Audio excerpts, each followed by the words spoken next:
introduction? Hi, my name is Lafiti, and I've been incarcerated. I was incarcerated 27 years. It's nice to meet you. Thank you. What can you tell us from your experience as a lifer? My experience as a lifer is when I first went in, I was just informed by another lifer that that was going to be my place of, that I was going to die there. So live my best life. I took that to heart literally, so I gave him the best I've got, and I don't mean that in a good way. I was 23 years old and had the mentality that if I was going to die there, then I was going to make sure that I had the most fun that I can have. Um, I did a lot of damage, not just to myself, but to everybody around me, because I was angry. I was angry and I blamed everybody else for my issues. But at this, maybe 20 years later, and I got shipped to a second prison, it had dawned on me that everybody that helped me grow up in that prison in the right way were leaving me. So what does anybody else do? I lashed out even more, you know, because I didn't want to ask anybody to help me get out.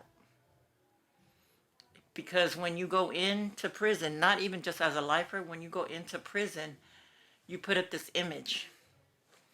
You put up this wall that you're untouchable, you're not scared of anything, and especially as a child, because I had a child's mentality, especially as a child, nobody was going to get to me. And in the prison, what I realized is that lifers were the most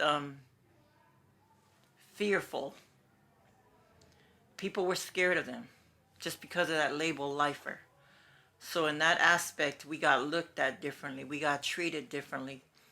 So lifers took that to heart. Since you want to treat me like that, okay, then I'm going to be this way. I'm going to run something. And if you took that to heart, you took it in a negative way. You know? So my run as a lifer in there, it was really bad for the first 20 years. If you can you give us a quick rundown of what led up to your time in prison? I got into an argument over 3 females who came to my home because my kid's father was cheating with one of them. When I heard them calling his name to come out, for him to come out, they were honking the horn. They called for him. He wasn't home. So I went out there, got into an argument with them, went back into the house, got the gun, came out, and I fired the weapon. They drove off, and I went back to the house. And when I went in, I went to sleep. So when the police came to arrest me that night, I was in the home, I was in my house, and that's when I was informed after my interview with the police about what happened. I was informed that somebody had died. During your time in prison, how did your mentality change? Um, for the better, Yeah. I grew up. I grew up. I started taking groups where I started realizing that nobody put me there. My choices put me there. You know, it was a hard pill to swallow because when you're proud or when you're prideful and egotistical, you never want to blame yourself for anything that's wrong. But I realized that every choice I made was because of my pride, was because of my ego. Oh no, I'm not going to let her slide with that. She needs to learn who I am. Because if she gets away with it, everybody else will. I stopped focusing on that. I stopped realizing that I can't live my actions for what other people want. I can't do me because I'm trying to do everybody else. So it got to the point where my mentality was like, okay, think about what you want to do.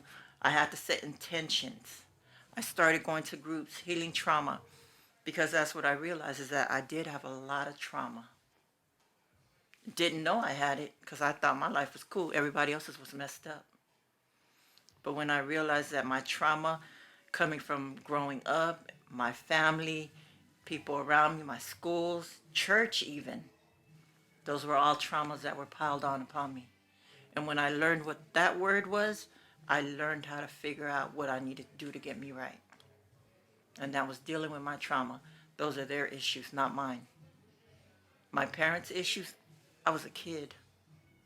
I'm trying to be grown up because I had to take care of my little brother and sister because my mom, she was going through her own mental issues. My dad was an alcoholic. So I had to play mom, dad, sister, anything that they needed me to be, I was there.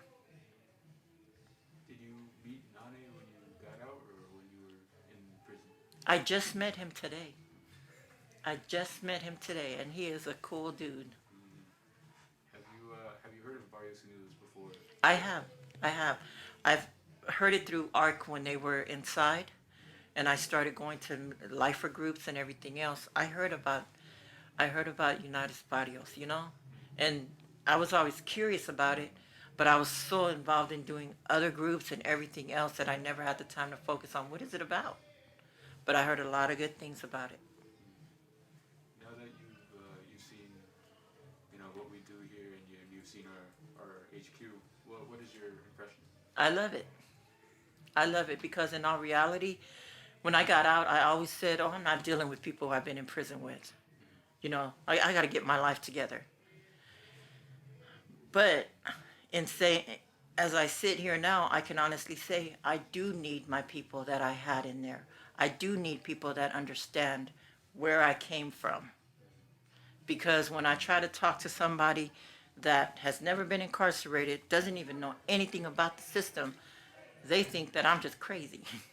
They look at me, they give me a look like, dude, you're tripping. You know, when I see people act a certain way, and I'm like, that is so wrong. Because in prison, I developed a conscience, you know, and somebody who's looking at me is like, okay, I want an example. I went to the store. Somebody tried to cut in front of an older lady. I said, don't do that. That's wrong. Don't do that.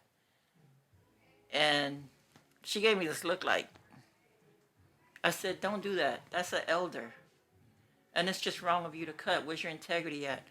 Mind you, before I went to prison, I wouldn't even care. I probably would have been cutting. But in prison, I developed my conscience and I developed my wherewithal for my humanity. So it was like that was wrong. You know, so the sense that I get, this is the first invite that I've been involved with where lifers are around, and I'm so comfortable. I'm so comfortable because I feel like I'm amongst family members, you know? I hear people talking about the time they've done. I hear where they've been, and it's like, I know exactly what they're talking about.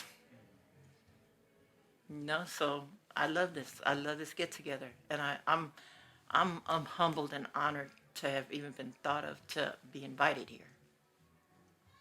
Is there any wisdom you'd like to pass on to anyone going into the prison system or in danger of going to prison one day? You know what? For all the youngsters, because that's where it starts, always ask. Use your voice. You know, your voice is God-given.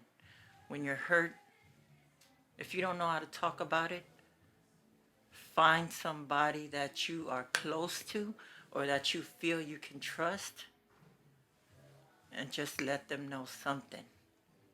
And always remember choices. That was the one big thing that I always felt I never had. I felt like I had to do what people told me to do. Choices. You always have a choice to say yes or no. Those two words right there can either make you or break you.